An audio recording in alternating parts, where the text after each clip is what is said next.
एक बार की बात है, गौतम बुद्ध अपने शिष्यों को जिंदगी से जुड़ी अच्छी बुरी चीजों का ज्ञान दे रहे थे। सभी शिष्य उनकी बातों को बहुत ध्यान से सुन रहे थे। उन सभी में एक शिष्य ऐसा था जिसे प्रश्न पूछने की बहुत आदत थी। वो उठकर गौतम बुद्ध के पास गया और उनसे बोला, आप हमें जिंदगी के बारे में जो कुछ सिखा रहे हैं उस सब का क्या फायदा, क्योंकि हम में से बहुत से बच्चों को ये भी नहीं पता कि हमारे जीवन का मूल्य क्या है और ये जीवन हमारे लिए कितना कीमती है। पहले आप हमें ये बताइए कि इस जीवन का मूल्य क्या है।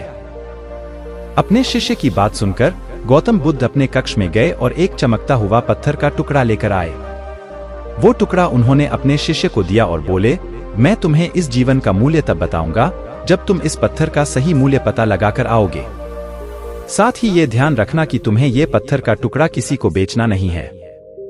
गौतम बुद्ध की बात मानकर वो शिष्य बाजार की तरफ चला गया। बाजार में सबसे पहले उसकी नजर एक फल बेचने वाले पर पड़ी और उसने वो पत्थर उस फल वाले को दिखाया और बोला, इस पत्थर के बदले आप मुझे कितने फल दे सकते हो? फल वाला बोला, ये पत्थर कुछ खास तो नहीं है, लेकिन फिर भी इसके बदले में तुम्हें 10 केले दे सकता हूँ। वो शिष्य उस पत्थर को लेकर आगे चला गया। फिर उसे एक सब्जी वाला मिला। शिष्य ने उस सब्जी वाले से उस पत्थर की कीमत पूछी। सब्जी वाले ने उस पत्थर को ध्यान से देखा और बोला, इस पत्थर की कीमत के बदले में तुम्हें ज्यादा से ज्यादा एक बोरी भरकर सब्जियां दे सकता हूं। इसके बाद वो शिष्य उस पत्थर को लेकर एक सोने के व्यापारी के पास गया।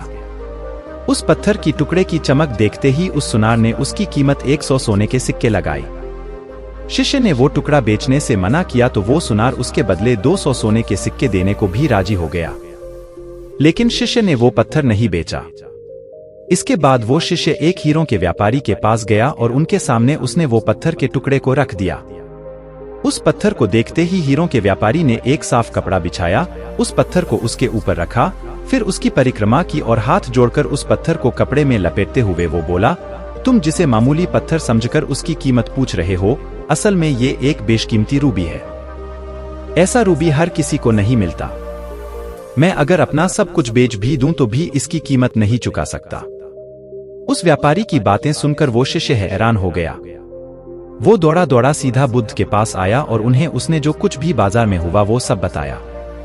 उसकी अचरज भरी बातें सुनकर गौतम बुद्ध बोले, तुम्हारे सवाल का जवाब इस रूबी की कीमत में ही छिपा है। हमारा जीवन भी एक रूबी है, रूबी की तरह ये भी बेशकीमती है, लेकिन हम इस बात को हमेशा नजरअंदाज करते हैं और अपने जीवन का मूल्य नहीं समझते। हम दूसरों को देखकर और उनके जैसा जीवन जीने की कोशिश में अपने जीवन की कीमत को कम कर देते हैं। हम ये सोचते हैं कि हमारी जिंदगी की कीमत वही है जो दूसरे हमें बताते हैं, लेकिन ये बात हमेशा ध्यान रखना कि सामने वाला अपनी हैसियत, बुद्धि और अपनी समझ के हिसाब से तुम्हारी कीमत लगाता है।